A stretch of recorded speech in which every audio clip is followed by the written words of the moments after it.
नमस्कार दोस्तों, आज के हमारे इस वीडियो में हम आपके लिए नाग पंचमी पर्व की एक पौराणिक कहानी लेकर आए हैं। एक समय की बात है, किसी गांव में एक सेठ जी अपने 7 पुत्रों के साथ रहते थे। उन 7 का विवाह हो चुका था।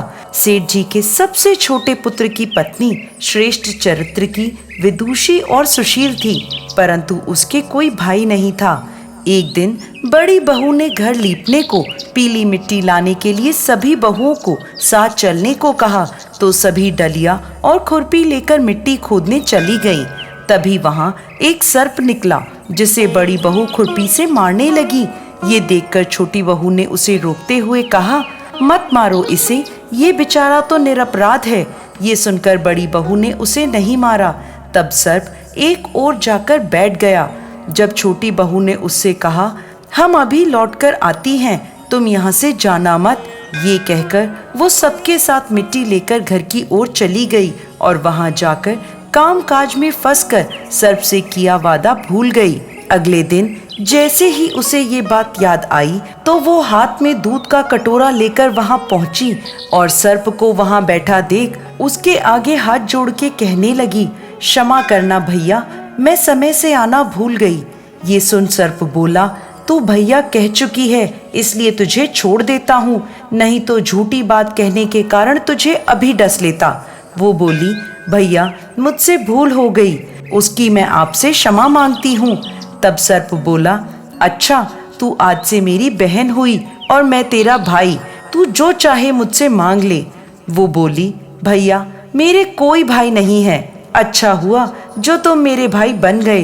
कुछ दिन व्यतीत होने पर वो सर्प मनुष्य का रूप लेकर उसके घर आ गया और बोला, मेरी बहन को मेरे साथ भेज दो। सबने कहा, इसके तो कोई भाई नहीं था, अब तुम अचानक कहाँ से आ गए? तब सर्प बोला, मैं इसके दूर के रिश्ते का भाई हूँ, बचपन में ही परदेश कमाने चला गया था। उसके विश्वास दिलाने पर घर के सभी लोगों ने छोटी बहू को उसके साथ भेज दिया।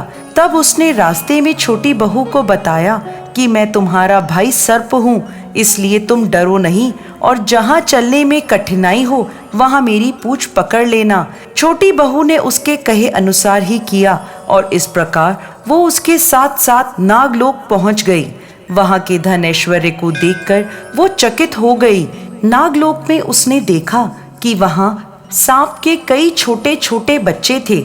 उनकी माँ उन्हें पिलाने के लिए दूध ठंडा करके एक घंटी बजाती और घंटी बजाते ही सारे सांप के बच्चे दूध पीने के लिए आ जाते। एक दिन सांप की माता ने उससे कहा, बेटी मुझे कहीं काम से जाना है, तू अपने भाइयों को यह दूध ठंडा करके पिला देना। वो बोली, ठीक है माँ जी। ऐसा कहकर नाग माता वहाँ से चली गई। अब छोटी बहू ने दूध गर्म किया और जल्दबाजी में घंटी बजा दी। गर्म दूध पीने से सांप के बच्चों के मुंह बुरी तरह जल गए। ये देखकर सांप की माता बहुत क्रोधित हुई, परंतु सांप के समझाने पर वो शांत हो गई। तब सांप ने कहा कि बहन, अब मैं तुम्हें तुम्हारे घर छोड़ आता हूँ। तब सांप और उसकी माता ने उसे बहुत सा सोना चांदी, जवाहरात, वस्त्र, आभूषण आदि देकर उसके घर पहुंचा दिया। इतना ढेर सारा धन दौलत देखकर बड़ी बहू को बहुत ईर्ष्या हुई और बोली, तेरा भाई तो बहुत धनवान है, इतना ढेर सारा धन दिया है तो इसे झाड़ने के लिए झाड़ू भी दे देता।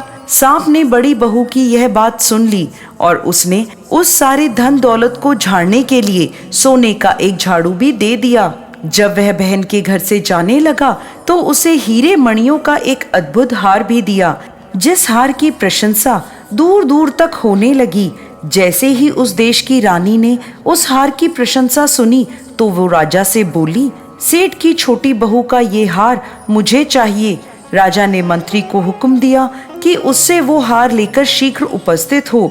मंत्री ने सेठ जी से जाकर कहा कि महारानी जी छोटी बहू का हार पहनेंगी, वो उससे लेकर मुझे दे दो। सेठ जी ने डर के कारण छोटी बहू से हार मांगकर दे दिया।